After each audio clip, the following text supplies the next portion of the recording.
A special thank you to each of our subscribers who make this channel possible. Here's today's story. In a significant development in the ongoing conflict between Russia and Ukraine, U.S. President Donald Trump announced that both nations will immediately begin negotiations aimed at achieving a ceasefire and ultimately ending the war. This announcement followed a 2-hour phone call between Trump and Russian President Vladimir Putin, which Trump described as having gone very well. The conversation, which also included discussions with Ukrainian President Volodymyr Zelensky, has sparked a cautious note of optimism, although the path to peace remains fraught with challenges. During the call, Putin expressed readiness to collaborate with Ukraine on a memorandum on a possible future peace agreement.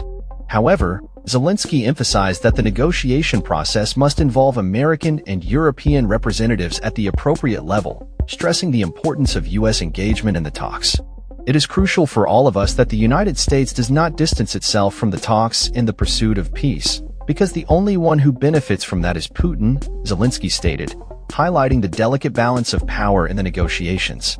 Trump's assertion that negotiations would commence immediately was met with skepticism, as there has been no clear timeline for when these discussions would take place. The Russian president did not address the demands from the U.S. and its European allies for an unconditional 30-day ceasefire, leaving many to question the sincerity of the proposed negotiations.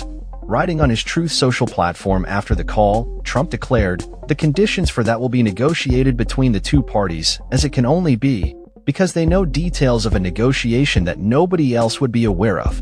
This remark underscores Trump's belief in the necessity of direct dialogue between Russia and Ukraine, even as skepticism about the feasibility of such talks lingers. Zelensky, who engaged in a follow-up call with Trump after the latter's conversation with Putin, reiterated Ukraine's desire for a full and unconditional ceasefire. He warned that if Moscow is unwilling to cooperate, stronger sanctions would need to be imposed. Any decisions about Ukraine should not be made without our involvement, as these are matters of principle for us, he asserted, reflecting the urgency of Ukraine's position in the ongoing conflict. The backdrop to these diplomatic efforts is a stark reality. Recent Russian strikes have resulted in civilian casualties, including a devastating attack on a minibus that left at least 10 people dead. Ukrainian officials have condemned these actions, asserting that Putin's claims of desiring peace are disingenuous. "Putin wants war," said Andriy Yermak, a senior aide to Zelensky, as he emphasized the need for a genuine commitment to peace from the Russian side. Despite the grim situation, Trump remains hopeful. Speaking at a White House event, he stated that the U.S. would not withdraw from its role in facilitating talks between Russia and Ukraine. He noted, however, that he has a red line regarding how long he would continue to push both parties towards negotiations. Trump's recent comments reflect a growing frustration with the lack of progress from both Moscow and Kiev, as he grapples with the complexities of international diplomacy. Putin, for his part, described his conversation with Trump as frank, informative, and constructive.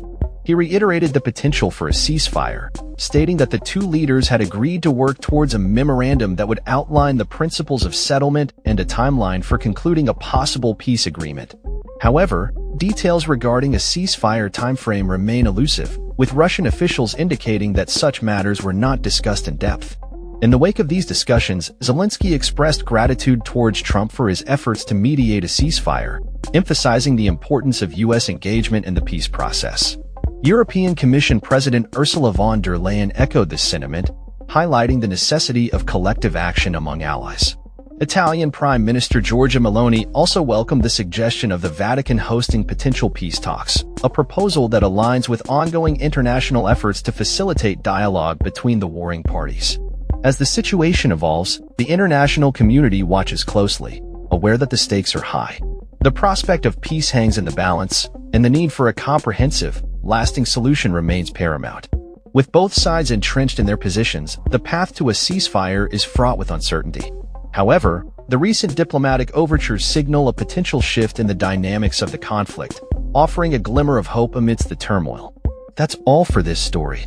We upload videos every day covering many different subjects, so hit that subscribe button to stay informed. Thanks for watching.